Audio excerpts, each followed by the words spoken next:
It's Scooter with the Great Michigan Bush Company. Today we're going to talk about the Stinson 108 and the 108-2. Had a lot of questions about Stinsons and had a lot of questions about why I'm flying a Stinson 108-2. And today we're going to cover the series and this airplane.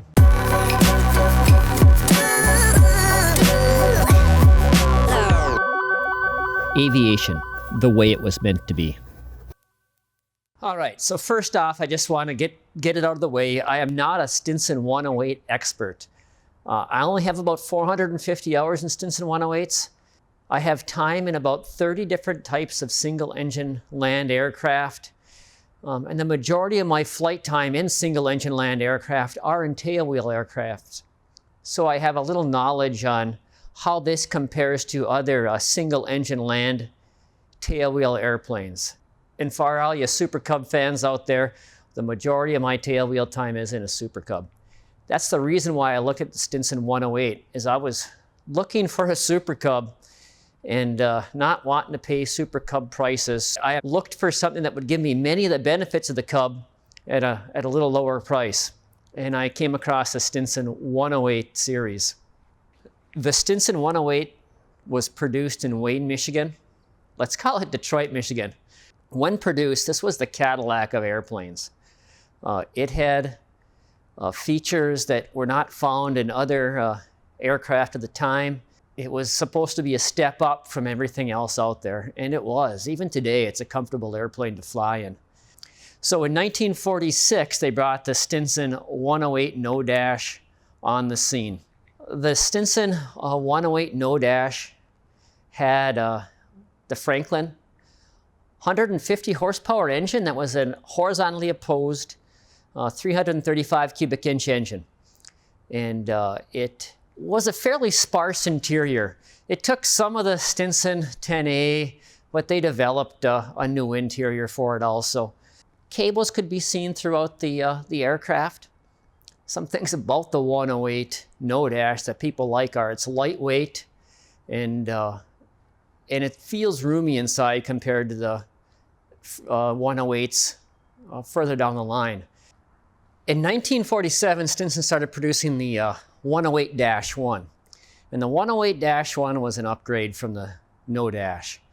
It included a cleaned up interior, still had the 150 horsepower Franklin engine in it. Partway through production, Stinson included the rear baggage compartment, or added a rear baggage compartment to it. This rear baggage compartment allowed for 100 extra pounds of baggage to be stored in the back. They also, in the 108-1, increased the gross weight of the aircraft up to 2,230 pounds. So this gave you a little more gross weight, a little more baggage, and a cleaner interior. The 108-1 gave you the standard Stinson 108 interior. Also in the 108-1 series, they added the station wagon feature. The station wagon, wood floor that was heavy duty, along with a panel back. You could pull the rear seats out and carry more weight in the back. It allowed for a more utilitarian aircraft. So then you had the Voyager, which was the touring and the cruising Stinson 108, and you had the station wagon, which was like the pickup truck version of the Stinson 108. The Stinson 108-2, which is also produced in 1947, took the 108-1 and put the Franklin 165 horsepower engine in the front and increased the rate of climb some. To do this, they had to put larger fuel lines in. But otherwise, the Stinson 108-2 is almost identical to the 108-1. Both have the small tail and the baggage compartment, and were available in the station wagon and Voyager versions. Blue suede shoes here is a 108-2. There's a reason I chose the 108-2, and it was because of the increased horsepower, the increased rate of climb, and the shorter takeoff and landing distances, while still having the small tail. And with those features, I wanted the 108-2. In the -2, they also included a rudder trim system that the 108-1 didn't have. They did not give you a gross weight increase. The gross weight is still 2,230 pounds. In 1948, Stinson introduced the 108-3, and this was a change from the other Stinson 108s. It had a larger tail, and they increased the gross weight in this airplane up to 2,400 pounds. They kept the Franklin 165 horsepower engine, but did increase the fuel tanks to 50-gallon fuel tanks. The 108-3 is the only one you can quickly tell the difference, and it's because of that large tail. With that large tail came a beautiful cruising aircraft. In flight, it feels like it's on yaw dampers. On the ground, there might have been some ground handling characteristics that went downhill a bit. I'm told it's a fantastic float aircraft. With the Stinson 108 series, Stinson was trying to develop a spin-proof aircraft.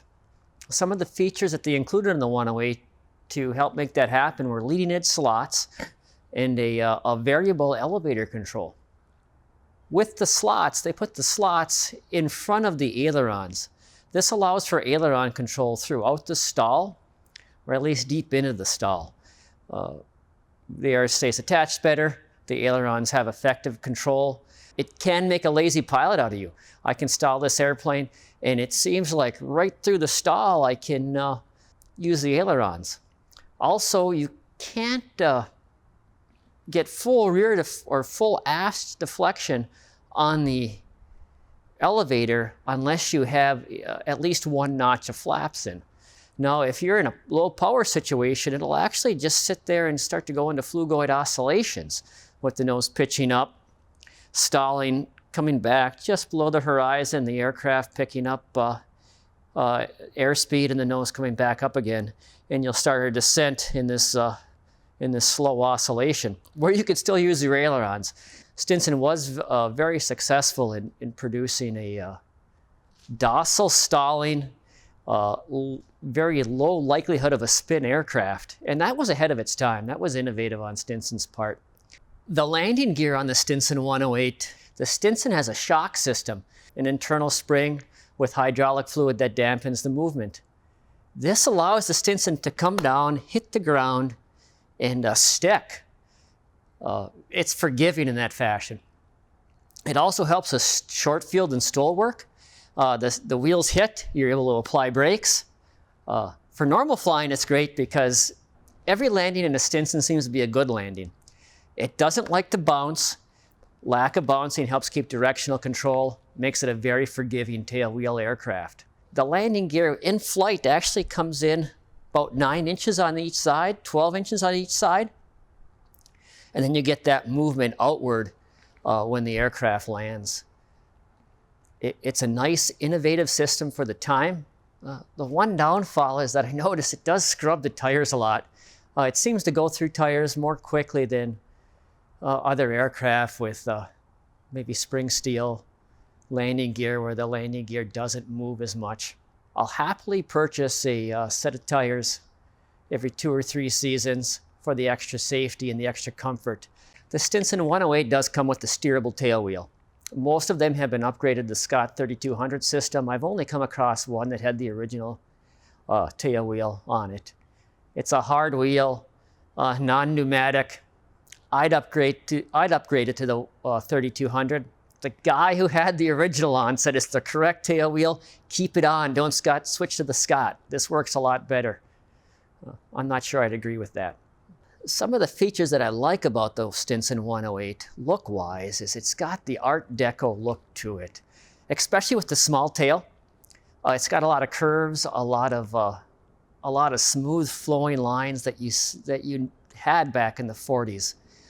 With the wheel pants on, it's a gorgeous looking airplane. I wish I could keep wheel pants on with larger tires, but it's one of the few airplanes that I would say look better with wheel pants on it. The 108 also came standard with an electrical system. That meant an electric starter, it meant radios, it meant navigation lights, it meant electric fuel gauges, and an interior dome light, and a sub-panel lighting, a lit panel. These were not standard for aircraft built in 1946. So when you got in this airplane, it's definitely, compared to other aircraft at the time, just a Cadillac.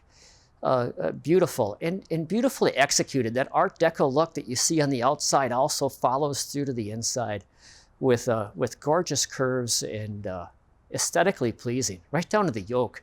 The yokes are even pretty. All right, the flight characteristics of the Stinson 108. Well, first of all, I'll start out with the sound. It's a loud airplane. It requires headsets when you fly it. I can't imagine guys flying this airplane with an overhead speaker screaming at each other. Advertising back in the 40s stated that the aircraft at full gross weight could take off in 650 feet. Now that's not over an obstacle, that's 650 feet off the ground. Land in 290 feet.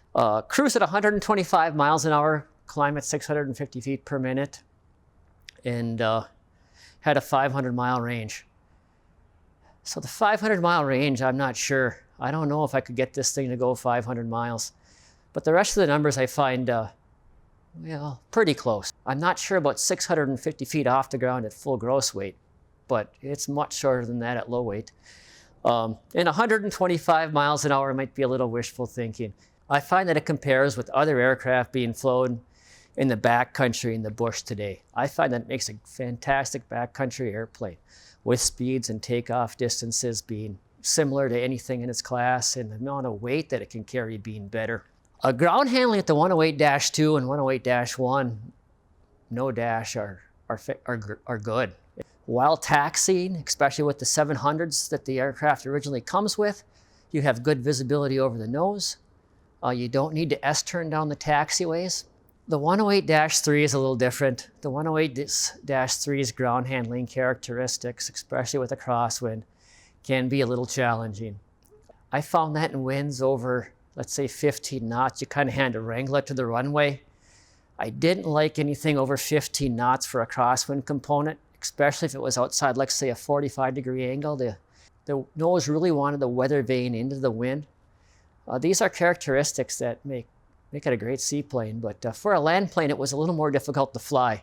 That's the reason I sold the 108-3 and went to the 108-2, was I wanted to get rid of the big tail and get the smaller tail so the ground handling and landing characteristics would work better with how I wanted to fly the airplane. If you're a guy who's not looking to fly in 20-knot crosswind components and looking for something to go cross-country with, the 108-3 is a fantastic airplane. But if you want a more of an all-weather kind of airplane, I say all-weather, you know, an airplane that can handle some winds, the smaller tail versions are better. Landing the 108-2 is it's a very forgiving tail wheel. All of them were. Well, the 108, the 108-1, and the 108-2 were very forgiving tail wheels. In cruise, the 108 no dash to the 108-2 do like to hunt around a lot. They're not a feet on the floor type flyer. You need to keep your feet on the rudders. And that's going to be similar to a Super Cub or a Piper Pacer or a lot of the other aircraft built in that time period. The 108-3, with its large tail, was an exception to that. It likes to go straight. It likes to go in the direction the nose is pointing in cruise. So in the cruise scenario, the 108-3 was nicer. You could trim it out, take your hands and feet off, and it would just fly a straight line.